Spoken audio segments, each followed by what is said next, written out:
بسم اللہ الرحمن الرحیم۔ ایک دن شیر شاہ سوری کے سامنے ایک قتل کا مقدمہ پیش ہوا جس میں قاتل کا سراغ نہیں مل رہا تھا۔ یہ قتل اٹاوا یوپی کے کسی علاقے میں ہوا تھا۔ شیر شاہ سوری نے مقدمے کی سماعت کی۔ اس نے ایک وزیر کو حکم دیا کہ جس علاقے میں قتل ہوا ہے اس کے آس پاس واقع کسی درخت کو 2 آدمی بھیج کر کٹواؤ، اور جو سرکاری عامل اس درخت کے کاٹنے کی اطلاع پا کر آئیں انہیں پکڑ کر ہمارے پاس بھیج دو۔ وزیر نے شاہی فرمان کے مطابق 2 آدمی درخت کاٹنے کے لیے موقع واردات پر بھیجے۔ وہ ابھی درخت کاٹ ہی رہے تھے کہ علاقے کے سرکاری عاملوں نے انہیں موقع پر آن پکڑا۔ سادہ کپڑوں میں ملبوس وہ دونوں شخصوں نے درخت کاٹنا چھوڑ دیا اور ان سرکاری عاملوں کو بادشاہ کے پاس لے گئے۔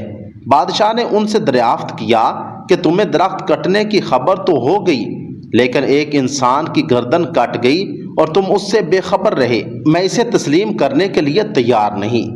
3 دن کے اندر اندر قاتل کو پیش کرو ورنہ سزا میں تم قتل کر دیے جاؤ گے۔ ان کے جسم پر لرزہ طاری ہو گیا اور تیسرے دن کا سورج ابھی طلوع بھی نہ ہوا تھا کہ قاتل شاہی دربار کے دروازے پر زنجیروں سلاسل میں جکڑے ہوئے حاضر تھے۔ عدل و انصاف کی اسی پاسداری کی وجہ سے بر صغیر کا ہر دیانتدار مورخ شیر شاہ سوری کا نام ادب سے لیتا ہے۔ اللہ رب العزت سے دعا ہے کہ اللہ رب العزت ہمیں بھی ایسے ہی عدل و انصاف کے پیکر حکمران عطا فرما دیں۔